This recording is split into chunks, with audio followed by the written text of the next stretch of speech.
Good morning, folks. Triple Crown here, coming to you from Vancouver, British Columbia. This is Operation J1, Round 11 summary. And things are getting, I don't even know, crazy on both sides. There's a fight for victory cities, and the Allies are trying to deny the Axis. The Axis currently have 11. And let's just go over and see what's still on the table. So we currently have in play for the Axis to grab is London. Let's zoom in there. London, Calcutta, Manila, and Cairo. And so the most likely of those three is definitely, I'm gonna zoom out here, sorry about that, folks, is Calcutta. So currently the Germans are on the doorstep in West Bengal, and the Russians and the FEC and Commonwealth and British have reinforced it. They currently have 103 units with a fortification defending, and the Germans can attack it next turn with about 96 units. So they're about 6 or 7 short. And they have a whole bunch of stuff coming still. So you can see here, you pan along. I'm trying to eliminate the shadow here. Sorry, folks. I'll zoom in a little bit. The Russians came down with a unit and a tank and disrupted the supply chain. But the Germans have, probably 7 or 8 units a turn coming in. So is this enough? The Germans now have completely liberated the Middle East. So all those units are going to be headed east. So that's crazy. Cairo is, because of the failed Italian attack, which that could have been the game, and that came down to dice. That came down to nothing else. The Italians should have won that battle, and if they had, they would be jumping on their transports, escorted by their larger than the British Navy, and they would be helping out the Germans. So currently,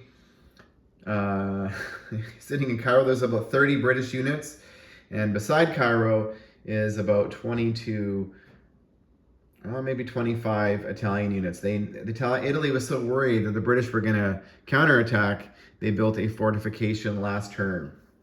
So nobody wants to attack anybody. It's a standoff. It's a battle of attrition. The UK has lost all of their minor ICs, military bases in the Middle East. So they built a couple more, which are now producing units here in Italian Somaliland and down in Mozambique. So they are able to bring 7 units a turn to reinforce Cairo. And the Italians, they just have to keep bringing more. They have to bring closer to 10 or 11 and reinforce. And last turn, because they built a fortification, the next turn they're only going to be able to bring 6. So they're losing the battle of attrition, which is not good for the Italians. But that doesn't mean they're not going to win. That just means they have a couple rounds left. Now currently, anything built this turn that was west or south of Romania, so anything built in Bulgaria or in Hungary, is not going to be able to make it to Calcutta. So they did build a tactical bomber there, and that is to help fly east and do one final push on Calcutta. So that's going to be crazy. The Australians are continuing to be a nuisance. The Japanese Navy came down and surrounded New Guinea here, Dutch New Guinea, and brought down some more units just to make life hard for the Australians. But the Australians, they lost a transport here, and they grabbed a guy from Dutch East Indies, and they came up here and they liberated Brunei, and they flew their Air Force and brought all their units back home because, basically here, if the Japanese wanted to, they could have taken a swipe at Sydney. So they had to go back and defend Sydney just in case. But the Japanese Navy, we anticipate, will be going back up here off the coast of Shanghai next turn, and units are now almost close to being even with the American fleet sitting off of Wake. That's a massive army. So we anticipate next turn The Russians sitting there off of Shanghai, are they going to take a swing at it? There's currently 12 units there, and the Russians have significantly more. That is a victory city, so Russia could take a swing at it. So what are the Japanese going to do? I don't know. Are they going to build more units, build a fortification, and fend off the Russians? I guess time will tell. Are they going to grab these units here that they grabbed and bring them all back up to Shanghai? This could have been just a decoy here to fend off the Australians, which I think it was. But the Americans, they built something that I love building for the United States, a couple B-29s. They roll 4 dice at 4, pretty significant. The Americans built another couple Marines, a attack transport, a sub chaser, a couple submarines, and another battleship. And the American battleships, I believe, and let me have to look this up, I believe they now defend at a 9, not an 8. So not quite as good as the Yamato, but okay. The Japanese did finally close the Burma Road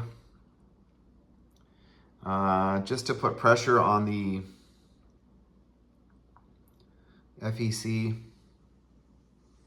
Up here, the Russians continue to build units, and they're going to try and liberate the CCP.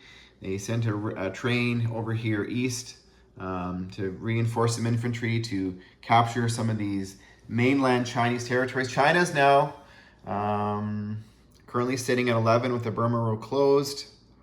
Japan is making 75. America is making 118. And the Germans, they are doing very well. They're making 137.